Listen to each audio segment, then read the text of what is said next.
और हर धर्म ने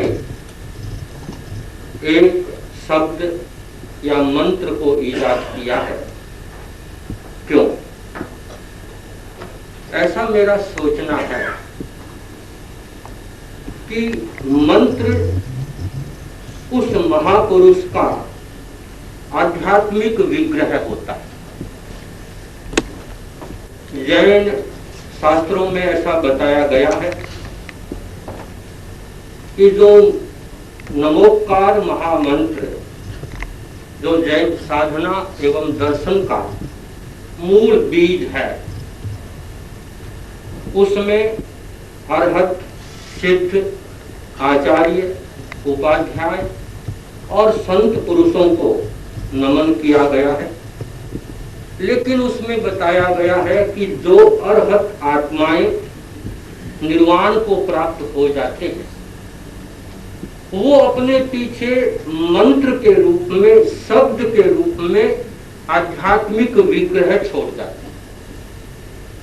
और वो आध्यात्मिक विग्रह ऐसा है जिसके अभ्यास के द्वारा हम भी उस अवस्था को प्राप्त कर सकते हैं।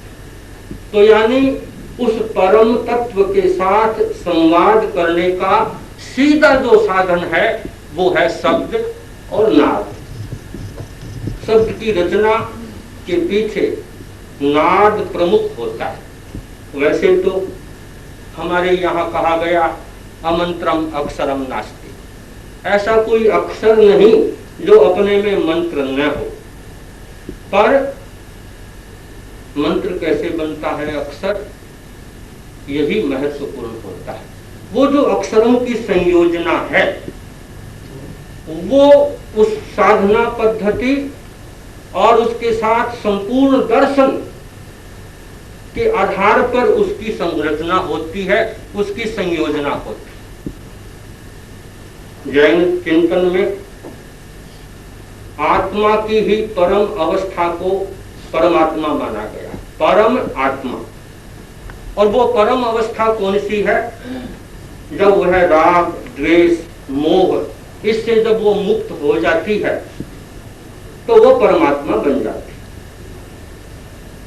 जब आत्मा परमात्मा बनती है तो केवल ज्ञान की प्राप्ति, अरहत अवस्था की प्राप्ति, और उस अरहत अवस्था में से कोई तीर्थंकर प्रकट होता है जो कि देश और काल की परिस्थितियों को सामने रखते हुए मानव जाति को मार्गदर्शन देता है। और जैसा मैंने बताया कि शब्द या मंत्र उसका मूल बीज होता है, मूल आधार होता है, जिसके द्वारा वो उस साधना की सीढ़ियों को आगे पार करता है। वैसे तो आपने सुना ही है, जैन धर्म में तप को बड़ी प्रमुखता दी गई, लेकिन तप का अर्थ भूखे रहना नहीं है, केवल फास्टिंग नहीं है। तप का यहाँ बड़ा व्यापक अर्थ है। और भगवान महावीर जब तप की व्याख्या देते हैं तो तप में जहाँ फास्टिंग आती है वहाँ सेवा भी तप में है, स्वाध्याय भी तप में है, ध्यान भी तप में है और मंत्र भी तप में। एक को विनमोपकार जिन शासनस्य सारो 14 पुब्बान जो समुद्धारो जस मणे नवकारो संसारो तस्य किं कुरे। और कहा कि जिसने इस मंत्र को, इस शब्द को नाद के साथ एक बार भी स्मरण कर लिया वह इस संसार से पार चला जाता है। वो एक बार का स्मरण कैसा? पूछा गया ये कैसे संभव है?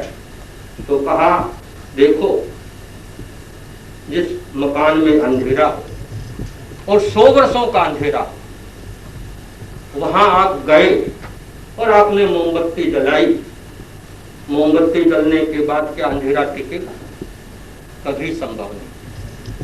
लोग सोचते हैं हम वाहे गुरु या नमो अरिहंतानम या जो भी मंत्र है हम पढ़ते हैं, लेकिन भीतर में रोशनी नहीं होती। क्या कारण? कारण यह है कि हम मोमबत्ती की तरह जलते हुए, दीपक की तरह, एक ज्योति की तरह वो नाम नहीं लेते। आप सोचें, मोमबत्ती का जलना और अंधेरे का दूर होना, उसमें कोई समय लगता है? नहीं लगता। ऐसा नहीं हो सकता 100 वर्षों का अंधेरा है तो आपको 100 वर्षों तक मोमबत्ती जलानी पड़ेगी। वो मोमबत्ती यदि 1 सेकंड में जली, जिस दिन भी वो जल गई, फिर वो भीतर अंधेरा नहीं रह सकता। आप कहें मैं तो रात भर मोमबत्ती जलाता रहा लेकिन अंधेरा दूर नहीं हुआ, आपसे कोई कहे तो क्या आप मान लेंगे? आप कहेंगे तुमने सपने में जलाई हो, असल में यह हो नहीं सकता। तो वैसे ही कहा गया कि ये जो मंत्र है वो ऐसा है जो तेरे भीतर के अंधकार को दूर करता है, कर्म आवरणों को दूर करता है और उसके साथ सीधा संबंध, सीधा संवाद स्थापित करता है। और जैसा मैंने बताया, इसलिए मंत्र रचना में, मंत्र की जो रचना है, जो उसका नाद, और जैसे नवकार महामंत्र की बात मैंने कही, और हमारे बहुत परिचित मंत्र हैं ओम, अरहम, ह्रीम आदि आदि जो सारे मंत्र हैं, ऐसा माना गया इस मंत्र के साथ इनका अभिन्न संबंध है।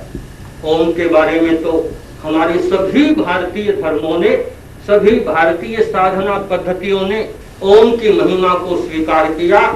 और यहाँ तक कहा गया जैन मंत्र में कि अरिहंता अशरीरा आयरिया उवधार्य मुनिनो पंचक्षर निपन्नो ओंकारो पंच परमेष्ठी। नवकार महामंत्र पंच परमेष्ठी का उसमें नमन है। पर यह कहा गया कि इन पांचों का जो आदि अक्षर है वो है ओम। और ओम प्रमुखता, जैसा मैंने बताया कि यह हमारी साधना के साथ अभिन्नता से जुड़ा हुआ है, प्रमुख है। यह हमारा जो सहस्रार है, इसको यह प्रकंपित, वाइब्रेट करता है। ओम की ध्वनि, ओम का नाद आप देखेंगे, जब आप ओम का उच्चारण करेंगे तो आपका जो सहस्रार है वो पूरा वाइब्रेट करेगा। वैसे ही अरहम, अरहम के लिए माना गया कि वह हमारी जो पूरी ईड़ा और पिंगला और सुषुम्ना है, चंद्र बीज है वो सूर्य बीज है, और रह है वो अग्नि बीज है। इसलिए आप देखेंगे, मैंने तो बड़ा अनुभव किया है कि जितने भी हमारे मंत्र हैं उनमें कहीं न कहीं यह रह अग्नि बीज, रम बीजम वह्निम ध्यायेत्, जैसे वेद कहते हैं, वैसे ही हमारे यहाँ कहा गया यह रह है, यह अग्नि बीज है। तो इधर चंद्र बीज और सूर्य बीज, यानी चंद्र यानी ईड़ा, सूर्य यानी पिंगला। और इस प्रकार चंद्र स्वर और सूर्य स्वर, नेगेटिव और पॉजिटिव फोर्सेस, जब दोनों एक साथ मिलेंगी तो उसमें से ज्योति प्रकट होगी। ये बिल्कुल एक साधारण सा नियम हम देखते हैं, जहाँ नेगेटिव और पॉजिटिव दोनों तार मिलते हैं वहां ज्योति प्रकट होती है। तो ये रह है, यह है वो ज्योति। तो इस प्रकार ओम, अरहम, ह्रीम, ह्रीम में ऐसा माना गया कि ह्रीम में 24 ही तीर्थंकरों का निवास। वैसे तो ये सारे साधना के विषय हैं, अनुभव के विषय हैं, शब्द के नहीं, क्योंकि आप जानते हैं दुनिया तो सारी इस फलसफे की बहस में लगी हुई है। पर शायर कहते हैं कि फलसफे की बहस के अंदर खुदा मिलता नहीं, डोर को सुलझा रहे हैं पर सिरा मिलता नहीं। कैसे मिलेगा सिरा उनको? क्योंकि वहां तो ये तो सारा बुद्धि का व्यायाम है, और ये शब्द और नाद ये अनुभव की बात है, ये साधना की बात है। और यहाँ पर मुझे ऐसा लगता है कि हर महापुरुष की साधना का जहां से भी शुरुआत होती है उसने कोई ना कोई मंत्र दिया है, और वो मंत्र बस वो ही कुंजी है, वो इसके अलावा कुछ नहीं।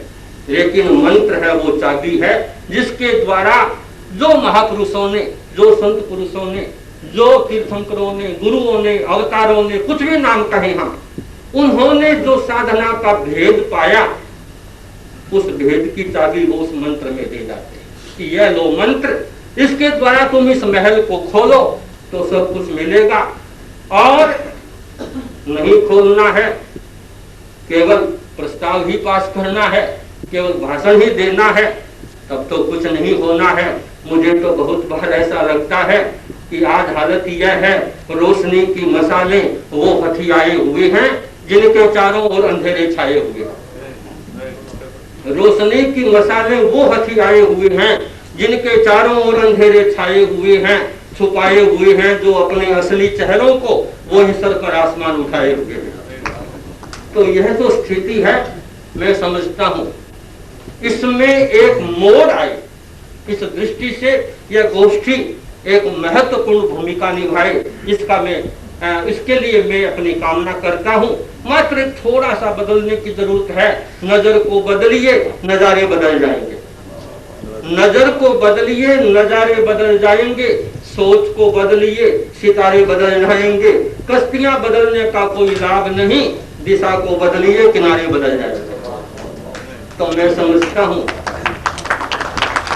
यह जो गोष्ठी मेरे मित्र डॉक्टर नूर और इधर डॉक्टर अमरजीत सिंह, इन सब से मिलना हुआ, और इन्होंने जब मुझे बताया, साहित्य के माध्यम से तो हम मिलते रहे हैं, परिचित भी रहे हैं, लेकिन जब इन्होंने बताया कि ये शब्द और संवाद, मैं आपको क्या बताऊं, मुझे वो एक आत्मिक खुशी हुई, एक आध्यात्मिक खुशी हुई। और सचमुच में इस प्रकार की गोष्ठियां ही आज इस देश के माहौल को एक नया मोड़ दे सकती है। वो मोड़ इस देश को मिले, हम तो प्रभु से यही कामना कर सकते हैं। और यह बहुत सफलतापूर्वक यह संवाद आगे से आगे बढ़े।